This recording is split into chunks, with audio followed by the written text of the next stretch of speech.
Live. Good afternoon. Welcome to another podcast with Chatting Sam and Dave. And we've got my name. Well, I'm Dave. And I'm Sam. And we've got two special guests today. Oh, yeah. It's Trevor and Fabian. That's correct. Thank you so much for meeting with us. And okay, well, we still going. Sorry, we started today. Yeah, we must tell the audience we're starting a bit rough this afternoon because we had blackouts up till 2:00, so we just getting ourselves. Yeah, we're just also jumping in. So we started this podcast focusing on entrepreneurship and entrepreneurship development. And part of the process is also to bring entrepreneurs to the studio that they can share the journey that they went through to reach the point where they have. So Trevor is the principal of two Remax franchises, and he's shared with me some time ago his journey reaching to this point. And as we said in our own podcast, that being an entrepreneur is not an easy road. It's a lonely journey. Yeah. It's ups and downs. Sometimes people only see when you're right on top, but they don't know what one goes through to achieve that goal. So I'm going to hand it over to you, Trevor, and can please share with us that touching story that you told me over a cup of coffee of how the process and the journey that you went through. Yeah, I think what you're saying is that they see the glory, but they don't understand the story. So there's always a story behind, I think, every journey,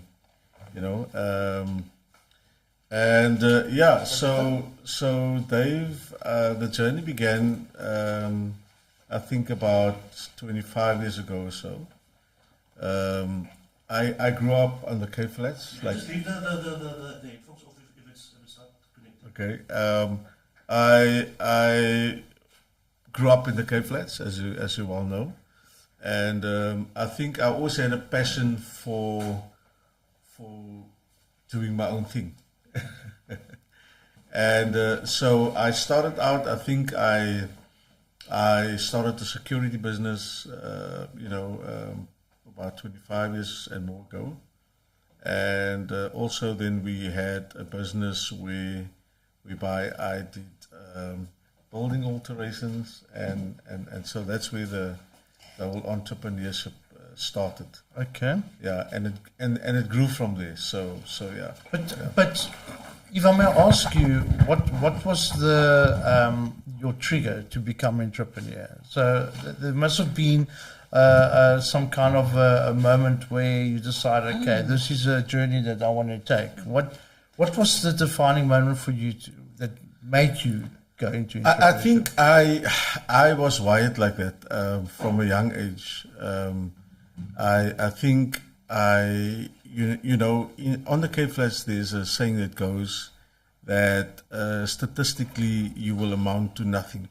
And I think that was my driving force. I think the fact that it was said that you will amount to nothing, that was the thing that drove me to say, but motivation. Almost, that was the motivation. That was my big why. And Trevor, how important was? I mean, you're saying from a young age you actually knew that this was entrepreneurship was your path. Yeah. How important was your family environment? I know you're saying you grew up in the Cape Flats, and we know, it's a very rough childhood typically. How important was your home environment, your schooling, your teachers? Because Dave and I spoke initially about, support and everybody kind of being on board with you. Did they laugh at you, or did you find any challenges which maybe even our youth are facing now? Maybe you can share a little bit about that. I've got my views on the type of education that we grew up with. And I don't know about you guys, but I think I fall just outside of the baby boomers. generation. So I think I'm a Gen X. Is that right? Okay, Yeah, correct. So Gen X is Yeah. from 59 and down, and then baby boomers is just 59 and up. So that's a different era. So I'm almost there, but not there yet. Okay. But I think sorry man, this is very deep for me. Okay, so Yes. Take so your I time. believe that the education system back then was designed to keep us from achieving what we can really achieve. Yeah. And so I believe that we grew up with an inferior education system. Yeah. You know, and hence the fact that, you know, I don't think that, you know, at the time, especially in the age where my dad and so forth, in that community, you were told that you can only be a laborer, and that was that, you know, Bricklayer, plumber. artisan, laborer type of mindset. So that was it was generational. That was carried down into our throughout our education system. So I think back then the teachers tried to do their best. Let me ask you this, because Yeah. so did the teachers try to bring you out of that kind of a situation? I think, yeah.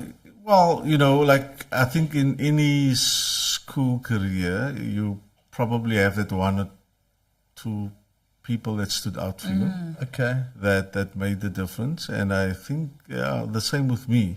Okay. But Dave, I was street smart. Okay. That is where I received my education. Okay. On the Okay. street, hanging with the guys. Okay. I always used to hang with guys that are older than me. Oh, okay. Okay. So that was the type of thing. So a lot of the education that I received was just hanging around people that were entrepreneurial Okay. in their own right at the time. Okay. Yeah. So, which is actually so important, that you surround yourself with people Yeah. that are like-minded to actually realize one's full potential, right? I Yes. mean, the fact that you hanged around with entrepreneurs inspired you to be an entrepreneur. Yeah. Because did you just say that your parents didn't encourage you to aspire for more, that they presumed that you would go into the same sort of rut, being a laborer, or Yeah. is that what? Yeah, no, absolutely. I mean, you know, I can take this thing a little bit deeper. You know, when you grow up in the Cape Flats, right? Your goal is to probably get married and put up a windy house in your parents' backyard, with your brothers and sisters living on a few other windy houses. Oh, wow. And you just pray hard enough that your parents should die for you to be able to move into the main house. Wow. So that is the type of mindset that communities, and let me say this, this is very sad, that very same mindset still hang over many of our Cape Flats communities. But this is why I'm so excited about what you guys are doing, because going in with that particular mindset, you're saying, okay, you've made it your mission, you made it your passion to actually go out there and change that mindset. Okay. So I want you, before you go into how you're helping the community, I want you to tell us how you then, from what you initially started, how did you get into the actual property sales market? What happened? I think my journey was, I identified that I had a skill for selling, you know. Okay. So I sold anything from pots to pans, door to door. I've done it all. And, you know, the thing was that I've always enjoyed it. I know it's not a very easy thing for people that are in sales to go, for instance, to do a door-to-door situation. But I loved it. I actually enjoyed working with that, because that allowed me to work with people on a daily basis. And I never, listen, even in my school education, I'm telling you I'm going to tell you now what grade I left. You're probably going to fall off your seat. But I never sat well with I never fitted well into a box. Okay. Okay, well, that's a traditional entrepreneur, right? That's one of the key traits. So we never Does fall not fit into a in. box. No. So I've got a daughter that are 10 years old, right? And she comes home and we color in, right? And I purposely color outside of the lines with her. Okay. And I've taught her to color outside of the lines. And she said, Dad, but our teacher. And this is why I said the education system. And listen, I'm not banging education. Education is very good. We should have education. But here's the thing: we were confounded to color in between that lines and not think outside of the box.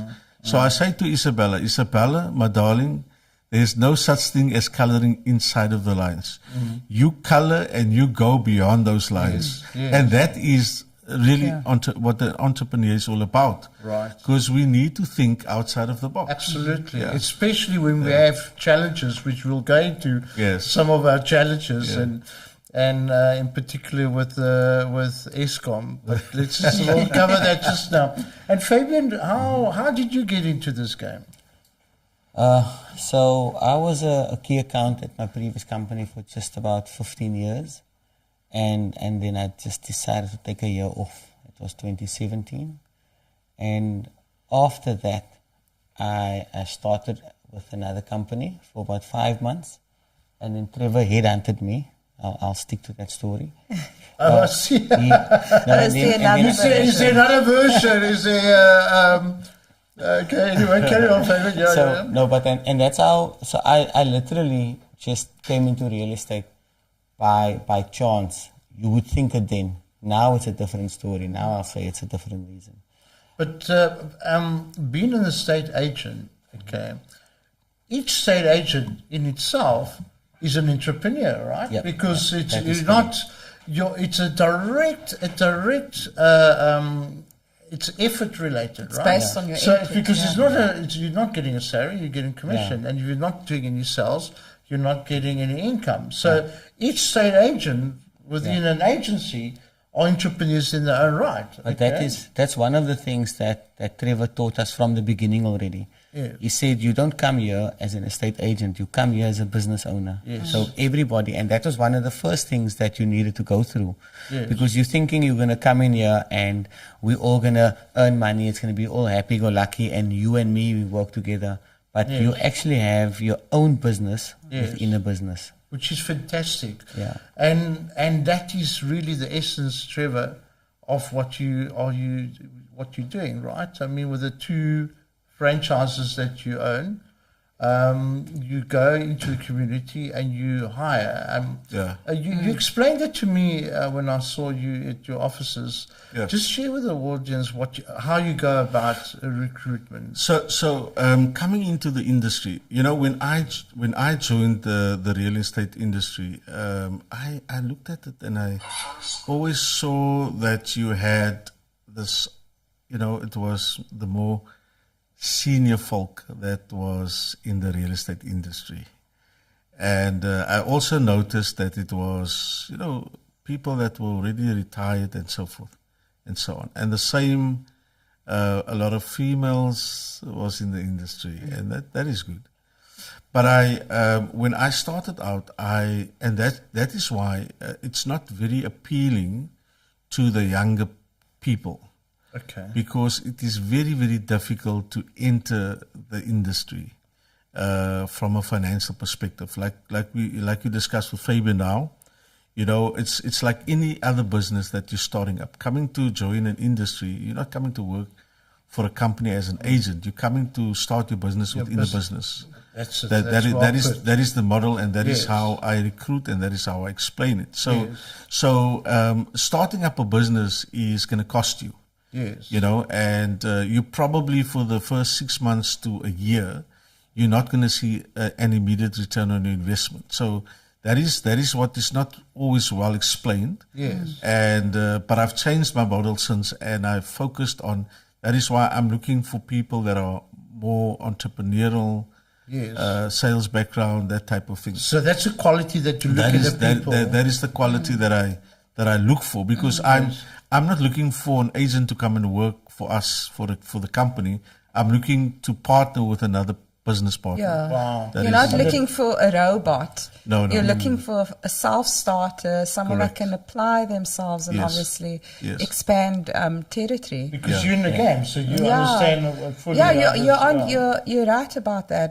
Yeah. It's a business on its own. Yeah. It's getting up out of bed, motivating yourself every day Yeah. by yourself, Yeah. and actually just making it happen for yourself. Yeah. The teamwork and the accountability and the support is very important, though. Yes, absolutely. Yeah. So Yes. you're doing this and you're out there on your own. Yeah. But you also have a family, a community of people that are in the same boat as you. That's 100%. Yeah. Bottom line, Hence the fact that it's very, very difficult.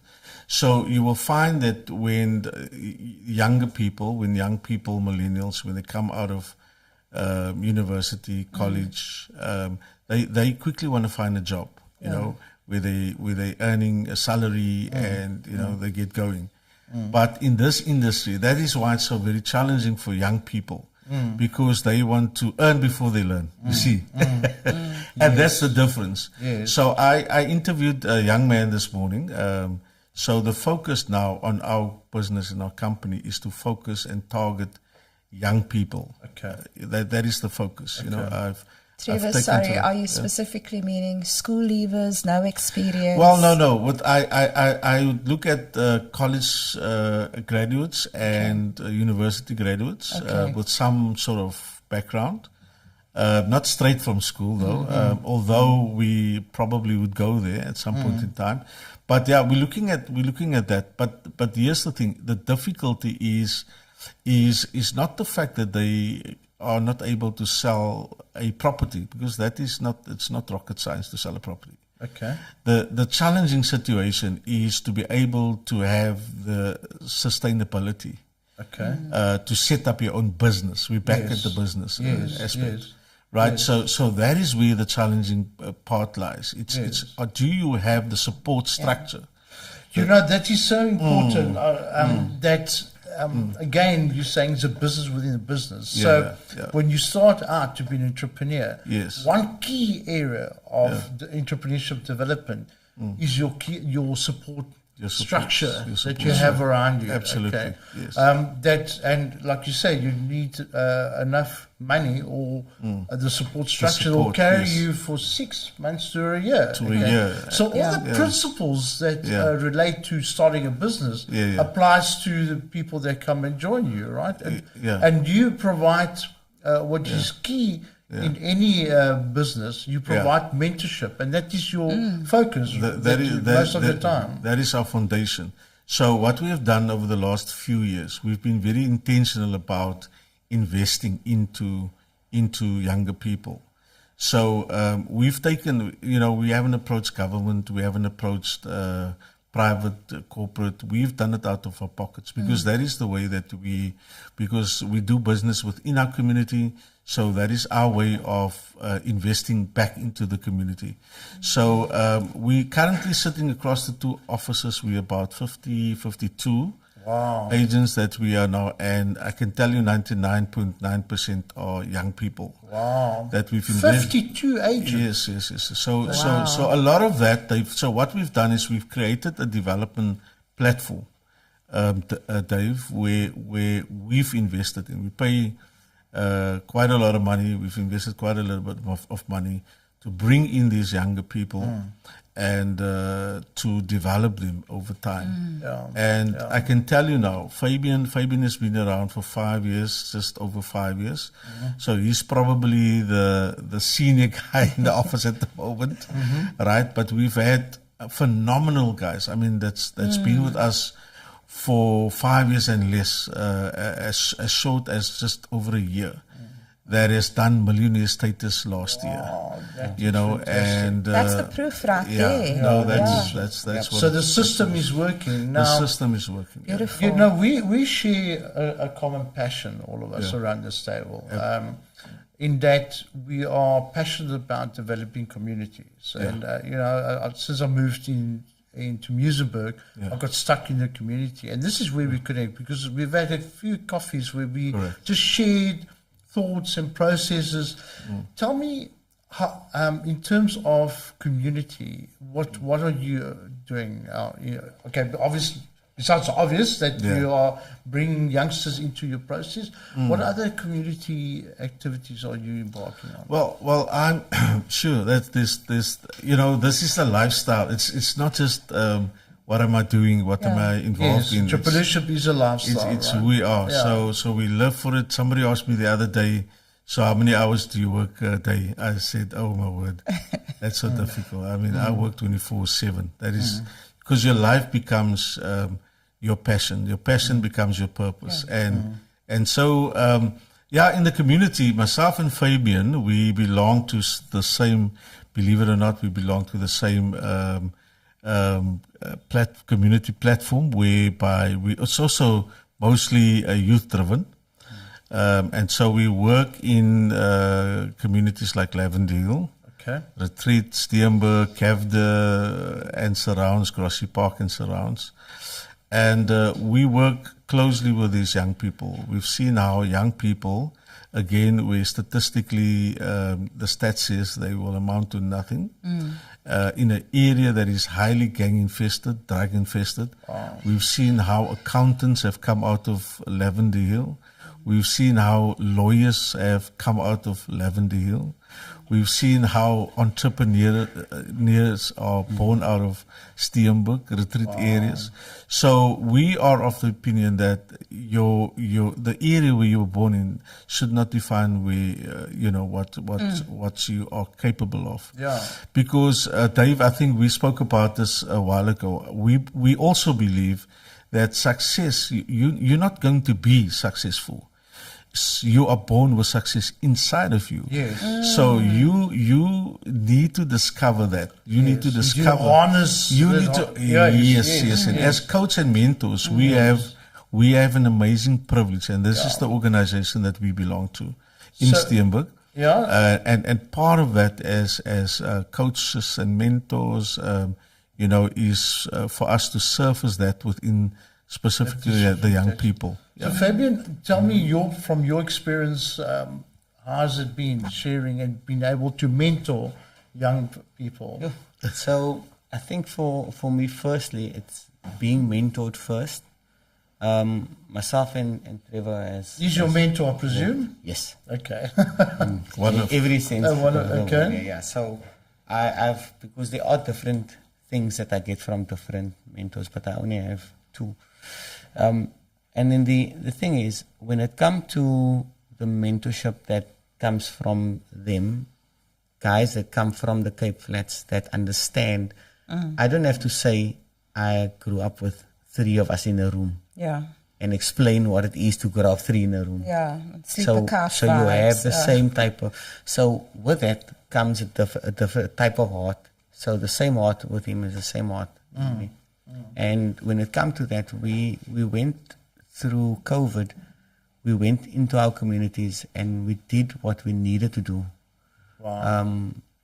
And that is just the thing. So our hearts are always there. So it's easy for me to take on someone and mentor them because it was done to me and I was given the opportunity. I like that, I love that. And what I found over the years, by the way, that gap that you mentioned, I'm like about 59. So, you're still part of the generation X. Yeah, and I'm reaching the milestone of turning 60 this year, which is quite a big step. Yeah. Wow. By the way, I'm having a big fat party in September. Yes. No, you're invited. No, we will be there. Most of. But this thing about mentorship is so important. Yeah. And I've written blogs about it, and we've spoken often that mentorship is part of giving. Yeah. And when you give of yourself, of your time, and of your money, and of your energy, more particular, it's actually so rewarding yourself. Yeah. That besides the fact that you're making an impact on someone's life, that in turn makes an impact on your spirituality because you're giving, and you're giving without expectation. And I find that to be massively rewarding. I've lost count how many people I'm currently mentoring, but Yeah. I find it insane that through Facebook, where I make the posts, I get inboxes saying that I'm their mentor, and I'm sure you find the same thing, Trevor. That you don't realize, but just by your energy and the way you conduct yourself as an individual, inspires other people to do the same. Isn't that so? Dave, let me just latch on to what Fabian was saying under COVID. So I think we all, at some point in time, when we realized the severity of COVID, of the situation, I'm speaking from a business perspective, I started to go into a panic mode, and I thought, what the heck is going to happen now? Because, it was bad for all of us. Yeah. All of a sudden, your income just came to a grinding halt. And I started feeling very, very sorry for myself, and I was really going into a depression type of mode. And then I sat there. And I watched social media. You couldn't go anywhere. But then I realized I had this thing about the younger kids. There's a place out in Lavendale. It's called Overcome Heights. It's a squatter camp over there. And I know a lady there that feeds the kids. And I said to my wife, listen, make a pot of soup, right? Make a pot of soup, and I'm going to buy 10 loaves of bread. And that is how our journey started under COVID. Wow. So I went out to this lady, and I thought it's going to be a once-off thing. And I said to her, there's the pot of soup. And we had this long line of young kids standing in the queue. And she fed them, and I think just a cup of soup and maybe 1 or 2 slices of bread. But she said, Trevor, you know what? That will be the only meal that these kids will have for the day. It's heartbreaking, So I thought, listen, what am I moping about, man? Yes, Look at what's going on around you. What am I moping about? And then I started to connect. I said, Fabian, when I got home at the night, I thought nothing about it. I said, no, but I couldn't. I kept on seeing those kids' faces in front of me. Wow. And I said to Fabian, we need to do something about this. I said to my wife. And, Dave, we took it from there. Eventually, it spiraled to where we were distributing thousands of loaves of bread. All over the areas. We connected with. That's amazing. Yeah. We connected with feeding stations. So we distributed to those feeding stations, Fabian and myself. And we in that way also got the permit. You got the what? We got the lockdown permit. You remember the permit that you need to drive around? Yes, I remember. Yeah. Remember we all came up with schemes on how to sort out the lockdown. So that was going on. Yeah. So that also allowed us to do some business. Because we were not supposed to go out on the road. But I think that was really something that helped us to overcome our fears. Yeah. And, well, what a beautiful story, because we all got COVID situations. Testimonies. I think one of my co-directors in Caban on the 27th of March 2020 WhatsApped me, because I was in Joburg, and he does events. And he said to me, Dave, in one day, my whole income for the year has been wiped out. All the major events that he was involved in got completely wiped out, and what he was going to do, But, we're all entrepreneurs, so we rally around each other. And that's a part of a community where we actually help each other to get through it. Yeah. But, I mean, that's a serious shock where everything in one day it's gone. Yeah. Okay, and you know what? We overcome these kind of situations. No, definitely. We did. And I would say that a lot of the businesses that I've dealt with post-COVID have become a lot more robust. They've become a lot smarter Yes. about spreading their risk and not putting all their eggs in one basket. Yes. I'm one of those people, and Dave knows my story. I mean, after COVID, I kind of dropped, I do sales and rentals. As I dropped the sales and I just wait for my rentals, because during COVID, obviously Deed's office closed. A lot of people everything came to halt, and I had no rental book. Wow. Because I was so focused on sales. Yeah. But having learned from that, what I'm saying, you learn, you live and learn. You do things smarter, you become more robust. Make sure that you have enough to cover yourself, and then sort of, shoot for the stars and go for those bigger things. And what it's taught me as well is not to put all my eggs in one basket. And to sort of spread things out, whether it's hustling or, being an entrepreneur in different spaces. But at the end of the day, it almost kicked in that whole, like you say, you're always born, it was always in you to be an entrepreneur. I think for a lot of us, it either kicked in or it wiped you out. Yes. And from what I can see, actually, a lot of businesses have become smarter. Yeah. The platforms they're on are more sophisticated. Offices have opened up, virtual, even in terms of exercise, that's boomed. In terms of fitness, the fitness industry's boomed during COVID. Everybody was like, everybody was let me full lose to that weight. But we talk about business challenges like COVID. Yeah. I mean, it was impossible to predict something Yeah. like that. Okay, and we've got, as entrepreneurs, like very serious challenges, like the fact that we don't have electricity. Yeah. We don't have reliable electricity, and That's, and this thing is COVID. Was something that happened that wasn't under our control, but the electricity situation in South Africa is under our control. And you know what? I actually watched the interview of now the ex-CEO of Eskom, and I watched it. It was 52 minutes, and really I was filled with all kinds of emotions, be it with rage, with disdain, and what he conveyed, last night, is the fact that, in effect, there's no need for us to have load shedding. It's purely because of the ANC cadres and comrades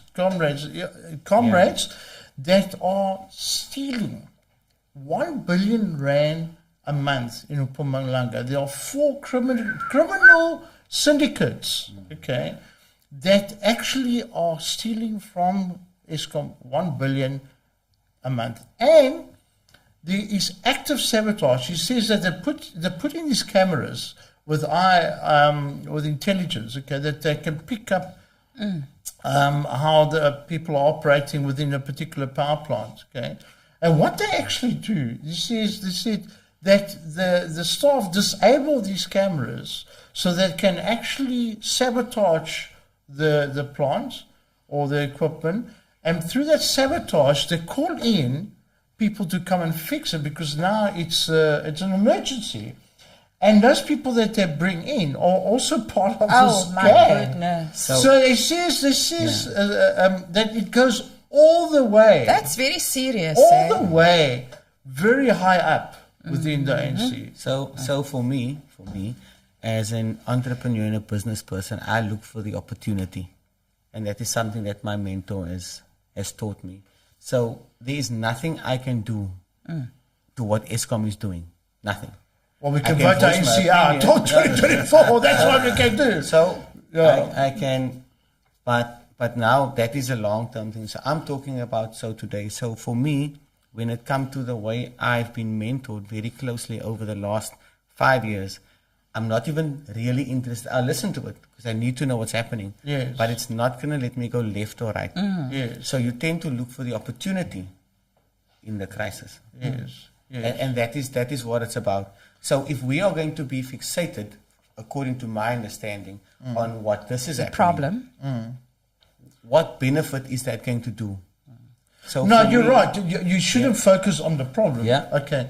But as citizens, we must be aware of what is No, going of course, on. that's And why I watch it. what is going on? Yeah. What is going on now is that this gentleman that really tried so hard to fix ESCOM.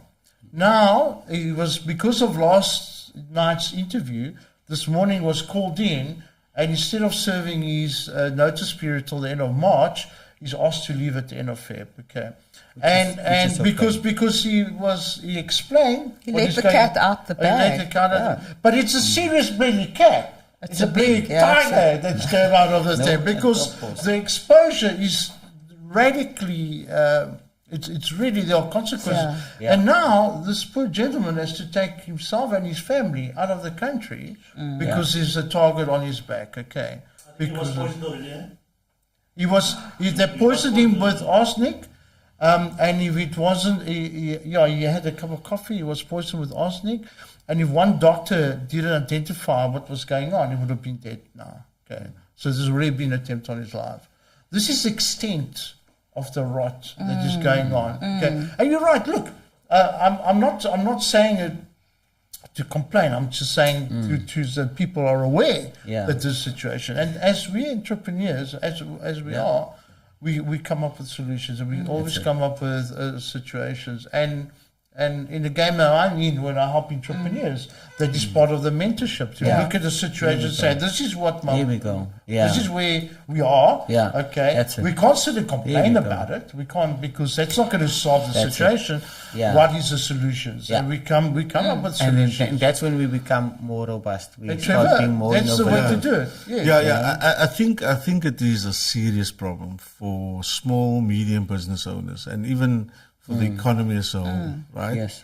Because I mean, I worked it out, Dave. If you have four, I just on my way here now. I'm not going to mention the bank, okay? Because those people will be in serious trouble. But they sitting and having all the workers. They were sitting in front and having a jolly good time. So we're losing 4 hours of productivity per day. So if you calculate that, right, into man hours, it's 4 hours a day times 5, okay? It's 20 hours. So times 4, it's 80 hours. And if you take 80 hours... 80 hours per month. 80 hours, Working hours. yeah, that's Yeah, correct, yeah. And you divide that by 8 hours a day, then you're basically losing 10 working days. That's 2 weeks of the month. That's Yeah. quite that serious. the economy won't be functioning because of load shedding. So a lot of our systems are connected to electricity, Yes. and so if your electricity goes, your phone system goes off, Yes. your internet goes off, and so forth and so on and so forth. And the sad part in our office, I tried to we had a system put in there, but it's just that one of those things that people just automatically goes into, listen, Yeah. there's nothing that we can do. The within lights are out. The lights are out. So the whole of everything just goes out. Yes. And that is not good for our economy. Disruptive. I didn't have the privilege to go and listen to the interview. So I cannot comment on that. But what I'm saying, I mean, whichever way it's coming from wherever it's coming from, it's bad. It's not bad. It's not healthy for our economy. And we're losing. I mean, just 2 working weeks out of 4 working weeks per month. Half a month, yeah. How are we going to recover Perform. time? You can recover money, but you cannot can't recover time. But the sad thing is that it can be preventable. Okay? Yeah. The problem is that there's no political will to fix the problem. So they might talk about, look, we're appointing a minister of electricity, etc. Yeah. But the revelation is that it filters all the way quite high up, and it's funding the ANC. It's funding, in particular, these coal cartels are funding the ANC. So there's no way that they want this thing to stop. Okay, so this travesty. I mean, it's actually they're committing treason.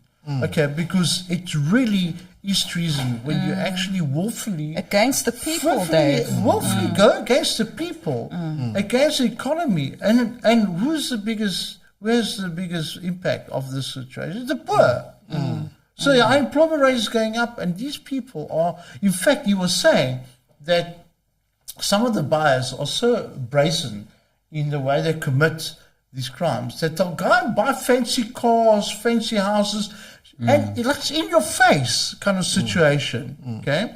And he presents this information to the Hawks, to the SSA, etc. Nothing gets done. Why? Because there's no political will. And that is really, really shocking. It's really shocking that you have individuals such as these people that actually care, they don't care at all for the fellow man. But no heart, absolutely no heart.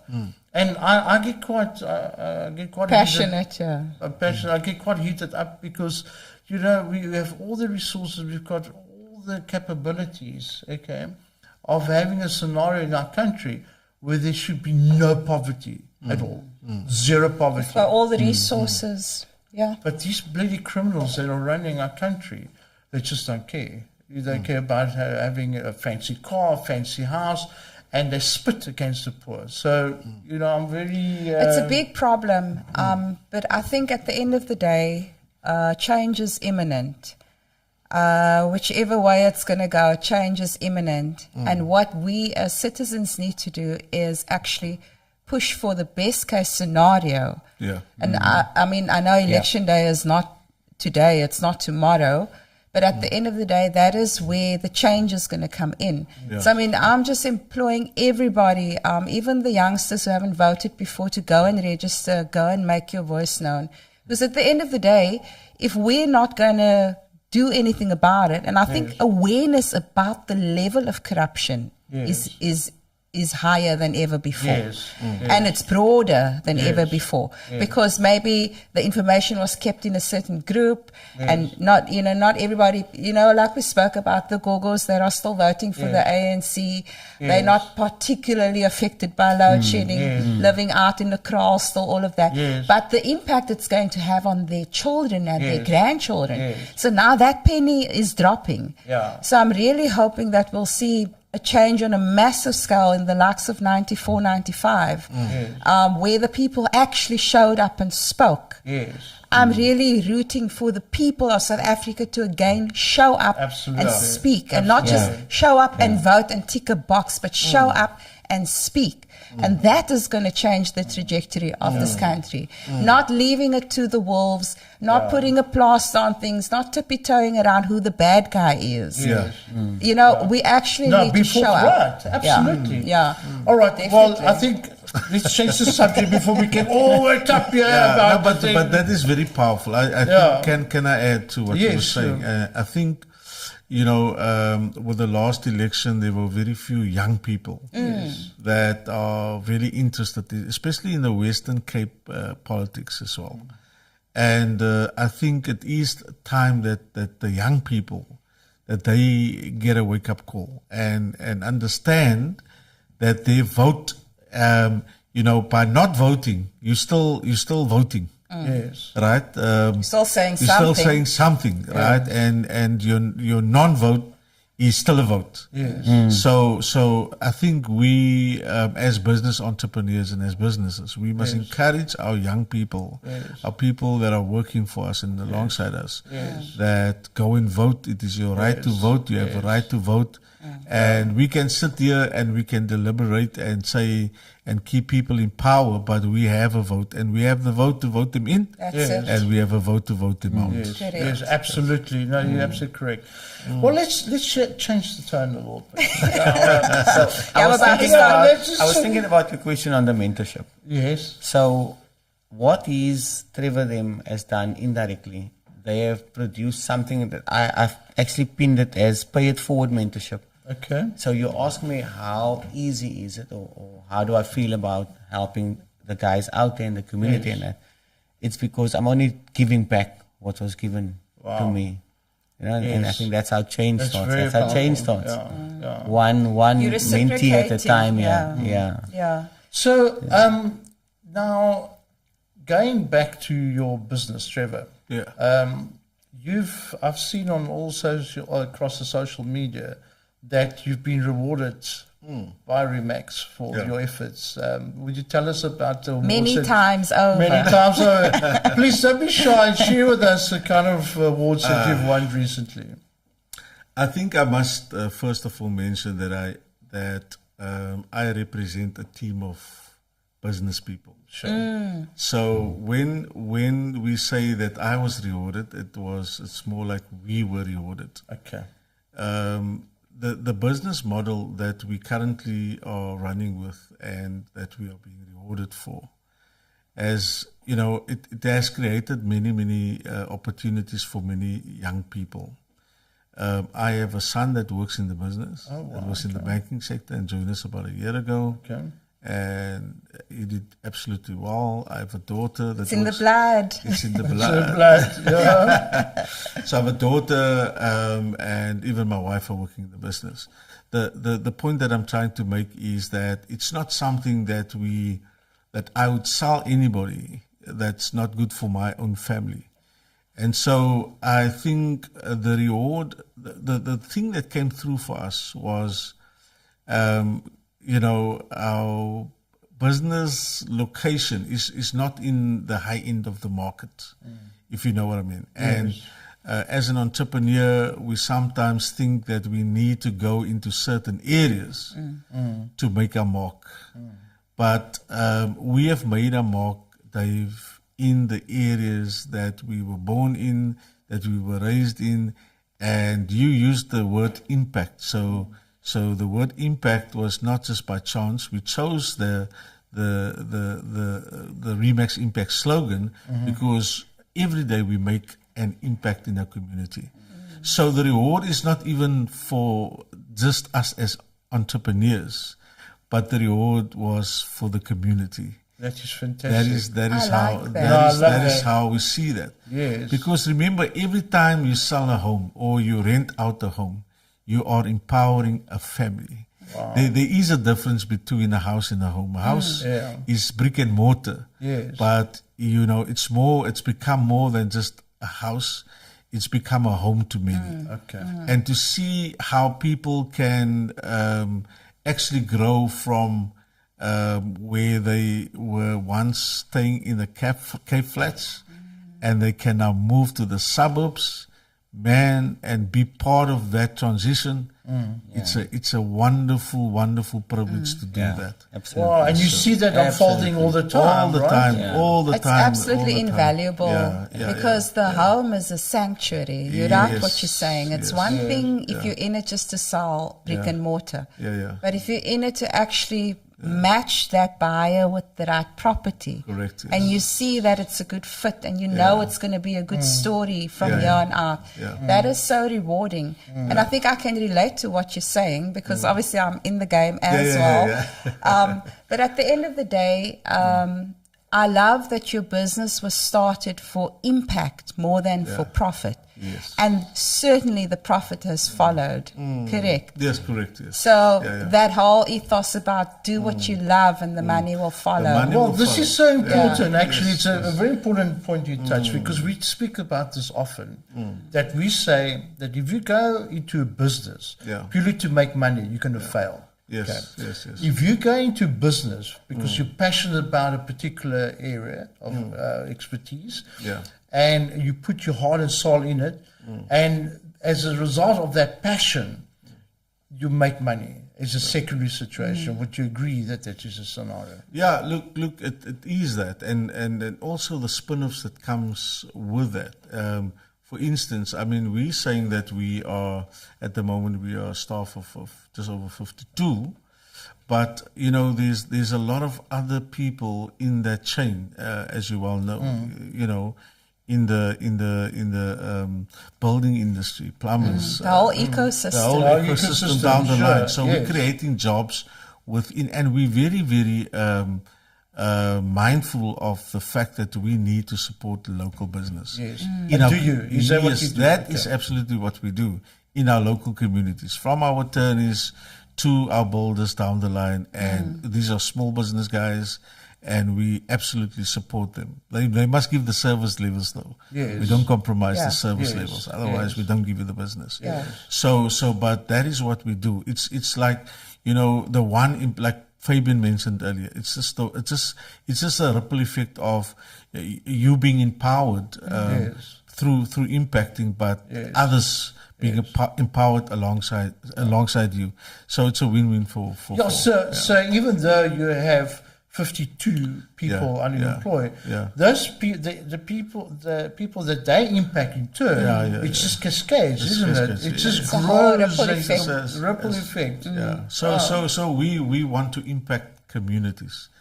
Not just. Okay, come on, don't be shy now. What awards did you win? Well, you guys win?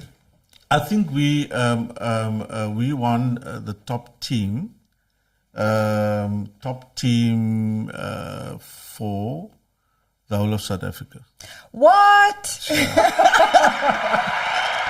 That is awesome. Wow. Yeah. That is amazing. Yeah. And I love that your top team was handpicked and designed by you with that impact in mind. That's correct. So it's possible. No, it's absolutely possible. Nothing is impossible. Yes. I love that. So but there were 2 other awards that you won. Yes, Dave. You guys won. Yeah. Come on. The other award was for the most the office that had the highest percentage growth. So the highest percentage? Growth. Oh, growth. Okay. As per office. Okay. And again, we took away the top spot in South Africa. Wow. Our office has grown by 125% last year. What? And that was under COVID.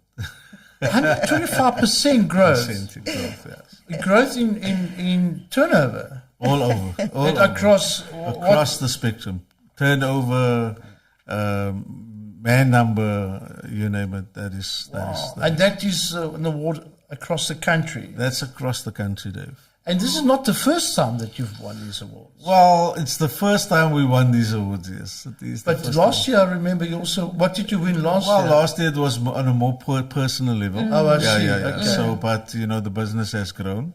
Okay. So it's no longer just me. It's a team of people, Okay. Yeah. But that is phenomenal. Yeah.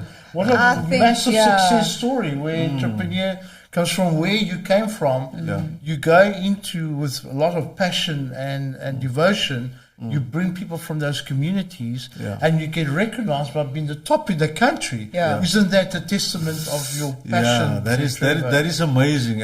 There was one comment that somebody made and on the Facebook, and the comment was something like this. It says, the guy said that he said, "Today I am proud of being able to say that I am from the Cape Flats, because you have made us proud today as somebody from the Cape Flats, where you are performing at that level within an industry that was perceived on the Cape Flats as being an industry for the rich only. Yes. But you are changing our mindset. It's paradigms all the time, shifting paradigms. Well, you're changing the color, you're changing the age group, you're changing the business model. What's completely disruptive. I love it.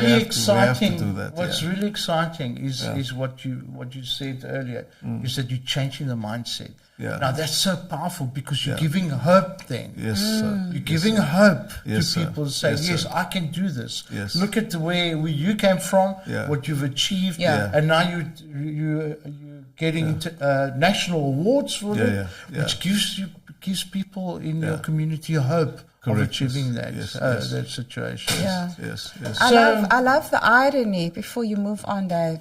I love the irony that the people of the land are selling the land. Yes. Yeah. Yes. No, that's good. And, we're taking territory. Yeah. I see what you're doing. We're moving from the flats. The flats of the land, we're moving back to the mountain. Reclaiming. We're reclaiming I and see we're that, repositioning, and we are reinventing ourselves. I love that. Yeah, that's what That is amazing. That really is amazing. Okay, well, I think on that beautiful positive note, we're going to wrap it up. Before we do, let's just go to the comments. Okay. Mr. Darlington, how are you, my friend? It's good to see you. It's good to see that you are watching. Next time you must join us. Darlington is also an international speaker and a very dear friend of ours. So So yeah, we see you, Mr. More Darlington. power to your guests, David, Sam. I think we gave you a lot of. Yeah, I would try not to capitalize on the conversation ourselves, but I think that we try our best. thank you for Thank you tuning so in much as well. for tuning in. Thank you. Yeah. So, gentlemen, it was truly, truly inspiring, and it's a real honor, Trevor, to know you, and then I can call you my friend. And I'm looking forward to having much more cups of coffees at our Constantia Vida. Yes, thank you so much. And same. and just to share and fellowship, I think it's a great honor. Thank you, and Fabian, it was a pleasure meeting. Thank you for the opportunity. Yeah. It was easy. I enjoyed it. And on that It was lovely note, having we you. bid everybody farewell. Sam. Adios. Thank you to our guests, everybody that tuned in. We can't wait for you to sort of tune in next week again. Yes. And we're going to be keeping an eye on Trevor the rock star and his entire team of rock stars. Hopefully we'll see you around in Muizenberg more. Yes, for you sure. must come through when I'm cooking. You must come and join us. Thank you for the invitation. Next week, Thursday night. Yes, He'll yes, come yes. through Miss Kitchen. Okay. It's a done deal. Next week, Done deal. we've like we did today. We bring in topics that are relevant. Yeah. Next week, we're also going to be talking about the budget speech that was Wow. taking place yesterday. Yeah. I haven't had a chance. Very interesting. Can you share some No, quick no, no. highlights? Again, just snippets. What were the snippets? Well, there's been a little bit of increase here and there. Okay. That's always a yeah. that's always a highlight for the. I'm for the just going to seniors. be an ostrich for the day. Yeah. Let's not go there. we ended on such a beautiful note, Dave. So Yeah, so now we're going to do. So we I'll bringing tune a in tomorrow. financial advisor next week. Wow, okay. And we're going to then also discuss the budget speech and how that impacts us as entrepreneurs, because it has a direct bearing. Yes. So on that note, I bid you farewell till Thank next you. week. Thanks. Absolutely. Thank you. Ciao. Bye-bye. Ciao.